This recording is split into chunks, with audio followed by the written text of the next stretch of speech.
It is an invention more mind-bending than the printing press, more powerful than the steam engine, more headlong than the train or car or jet, a second domestication of fire. Where by Prometheus's gift we once began by taming heat to hearth, we have now made light smart with meaning, cool fire of the disembodied mind. Technology has been, it's true, central to the daily disciplines that make us human ever since Adam and Eve were moved to cover their nakedness with a fig leaf. But it is something else entirely to lose ourselves to it, to be able to code ourselves into it, to become incomprehensible to ourselves without it, to disappear into our image as if into the mirror itself. There is no aspect of our life that is not yielding to it. It is such as to sweep up into itself all our standing assumptions about what we know and what it is to be connected, and what lies before us in the shape of hopes to come. And so we are putting on a new self. Digital culture is becoming second nature to us. Even now, before your eyes, the world is made over and over again. Yet even as the significance of digital technology has become a front-page mainstay, it is impossible to carry on a reasonable conversation about it. I mean, a discussion in which anything is at stake, not simply because it is all taking place at an electric speed that admits no maturity of reflection, nor because so many different areas of experience are being so suddenly transformed, nor because it is no longer possible for most of us to refrain from making frequent and sustained use of technology in order to go about our daily lives, nor even because the stupendous promise of the digital transformation is acclaimed and announced in terms pitched to such hysteria as to numb the mind. And numbness is the dominant note of the age, what underlies the alternations of our hankering for stimulation and our burnt-out, overhyped fatigue. What is remarkable is that it is no longer clear what it would even mean to come to grips with what is happening at all, what the point of criticism could even be in such circumstances. Description and evaluation have been sundered in such a way that we no longer know on what grounds one could stand in order to assess digital technology from outside its own terms, that is, in such a way as not to take it all for granted, as a supposition of our thought. Does digital technology not have many amazing applications? Doesn't it make life easier in countless ways? Does digital technology not reduce human suffering? Who are you to say what's good or bad, Luddite? Questions that should make us pause for silence have become rhetorical. Words are not working as they should. Our discussions about digital technology are notable for their predictable pointlessness, the sense of stalemate underlying the tug-of-war between denunciation and defense. Almost everyone has serious misgivings about the powers of this new genie we've let loose. Almost everyone also knows that those misgivings have done and will do little to slow digital technology's development or moderate its expression. The prevailing note toward digital technology is thus by and large one of ironizing dissatisfaction. Only about 1/10 of polled Americans think that social media is a force of social good, for instance, while 2/3 of the very people using it think it's bad. Outside a techtopian giddy minority, most people I've spoken to about the consequences of digital technology for their lives are at once disaffected and resigned. Just about every conversation thus consists of acknowledging that digital technology is bad and disruptive in some ways, while being really handy and valuable in others. The bottom line remains that, regardless of how depressing or terrific its uses, digital tech is an inescapable fact, so that it doesn't really matter what we think about it. This state of mind is at once disorienting and demoralizing. Not simply because our thinking makes no headway, but because, in consequence, it represents a loss of intelligence in action.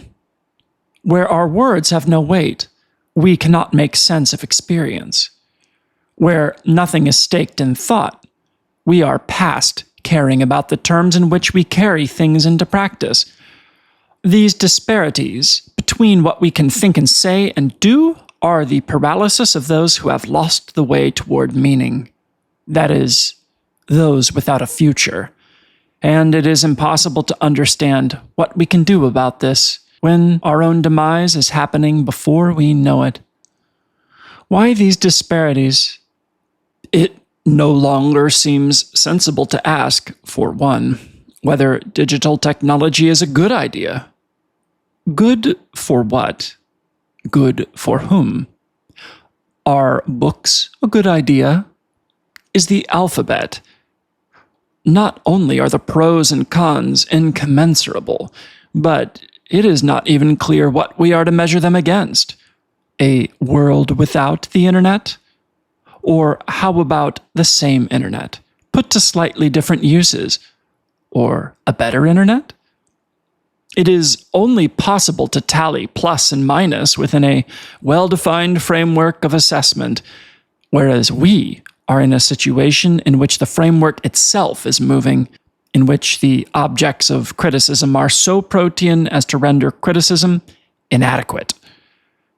How can we assess the question of whether the internet is good for American democracy, for instance, when our legal and political institutions were conceived within the organizing habits, tempos, and conventions of the printed word? Similarly, questions about whether the internet is good or bad for creativity or connection or knowledge or happiness are misguided and misleading so long as we presume that what we have coming is of the same kind of what we've had. Is the internet good for X, Y, or Z? It could be, but X will not stay put, and everything promises to change. The problem of assessment is compounded by the fact that, while no single thing that we ever do online seems momentous, dire effects emerge from aggregates of our collective use.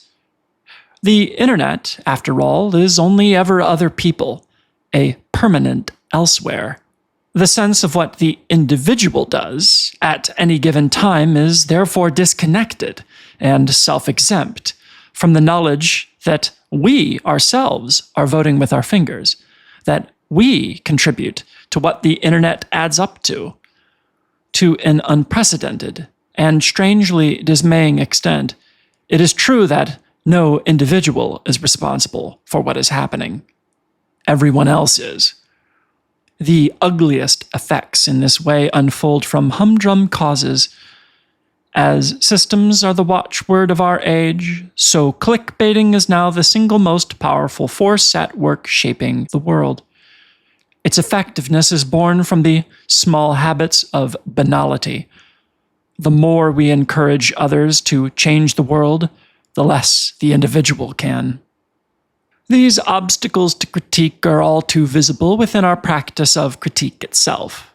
One might easily draw up a bestiary of the types who have come to populate the range of stances we occupy towards digital tech, say, ye old cranky coot, the light-headed posthumanist, the meaning-haunted memoirist, the bravely earnest head-in-the-sander, and the glass-half-full, half-emptier type whose brow is knit with care but has some big idea about how, with just a few tweaks and a dose of can-doism, we can make digital technology a force for good. This last type is, of course, the most common. It is also the most frustrating position to my mind. I have benefited more than anyone else from reading Nicholas Carr, Yevgeny Morozov, and Jaron Lanier, but I have been surprised again and again at how, after a few hundred pages of incisive criticism, such authors feel compelled to conclude on a note of contrived and desperate positivity. They offer what cannot but be anemic and self-helpful advice about how to civilize the internet's world-rending id, as if one could tame a whirlwind by requesting it politely that it shift its trajectory to the left. Suggestions have their place. There are several paths before us, and we should do our utmost to avoid the worst. There are policy steps that we could take in order to correct piecemeal features of our online uses. For example, data use and privacy laws, net neutrality, ethics pledges, programming tweaks, and the breakup of tech monopolies, these sorts of things. But our largest problems are all problems in kind, not in degree. Problems in kind are intrinsic to the structure and logic of digital technology itself. They are not such as could be set right by high-minded pleas for moderation. Policy issues, like those I've named, are the merest symptoms of an absolute and comprehensive social harrowing. We should take better care not to be betrayed by our own desires for reassurance. Easy hope is itself a temptation, a false meliorism that clouds our ability to take stock of what is wholesale happening. Hope that offers us 5 easy steps is nothing but wish fulfillment, hope meager and for sale. If not the hope of policy, then, what is the point of writing criticism at all? What may we hope for now from reason? We are the last generation who, barring apocalypse, will remember what things were like without the internet. And so, though by the time these words are printed, many of the names, numbers, and references in these pages will be old, the best way I know to keep faith with the time is to insist on noticing what is taking place. This is not the same as studying to remain neutral or non-partisan. While digital technology is making obvious improvements to our lives, I regard the digital revolution as a basically dehumanizing force. I know that what we have identified as humanity is variable, and that there can be no neutral measure of what is good for us.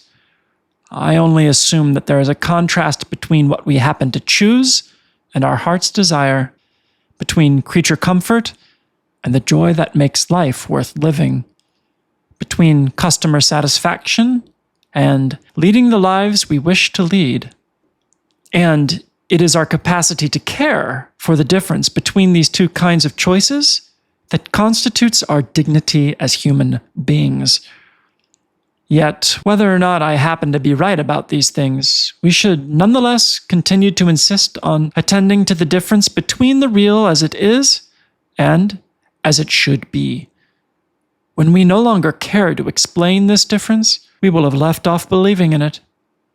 I am of a mind with Max Horkheimer that the denunciation of what is currently called reason is the greatest service reason can render.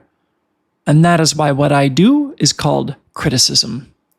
My aim here is thus not simply to talk, but to call things by their name in order to give voice to them, because what is not claimed by open clarity is what dominates us. What is unthought and unsaid is what is all-powerful. Such is the debt that truth exacts from our loyalty. There is, in fact, no internet outside of us. That is its mirage. So we would prefer to focus on questions of legal or technical procedure, rather than confront the ways we've lost our minds to technology. It is easier to change policy than it is to change ourselves. But the impulse to confront technological problems, primarily through national politics or through technological fixes, is itself at once an unavoidable feature of our time and a symptom of its sickness. These are problems that cannot be addressed wholesale, so long as we continue to deny that we must change. It is only by reclaiming the knowledge that we are answerable for the measure of our own lives that we can remember that our heart is the only place where the future of the world still lies. The only advice I will give is therefore so simple as to be the wisdom of fools.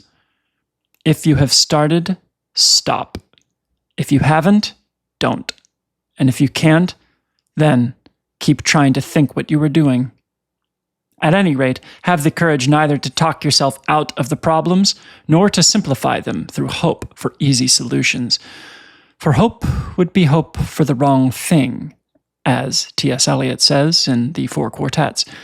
And the only way to answer to such problems is to first make them more complicated. This is admittedly an impractical, if not practically absurd position. But at a moment where words are not working as they should, it is the fate of criticism to become less encouraging the more accurate it is. And I would rather say something crazy true than falsely edifying. Philosophy's purpose is the opposite of technology's. What is most timely never stands a chance of being profound. Like Cassandra, philosophy's fate is to trade relevance for vision. Even so, our hatred may prove our best hope for understanding and our love of what is most alive. The thought animating my new book, A Web of Our Own Making, The Nature of Digital Technology, is that digital tools represent a new stage in the history of technology, the moment at which what is understood to be the natural and what is understood to be the artificial are fused through our translation of the world into digital terms. The appearance of digital technology marks the moment at which our tools and media are identified with our own conception of what is true, who we are, and what is good. Or rather, not only are they identified with those things, but they define them to a new extent by making our attention the subject of their measurement, control, and self-design. Whereas all previous tools and media have had effects that gradually and indirectly acted on our own self-understanding, digital technology acts straightforwardly on us as people. Attention is the single most intimate expression of who and what we are. Therefore, digital technology is actually a spiritual technology.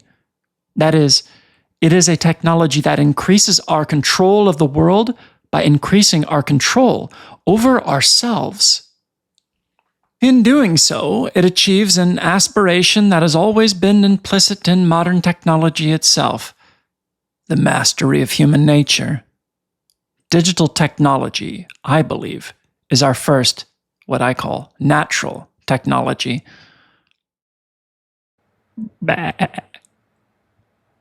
Like, subscribe, notification bell, join the herd.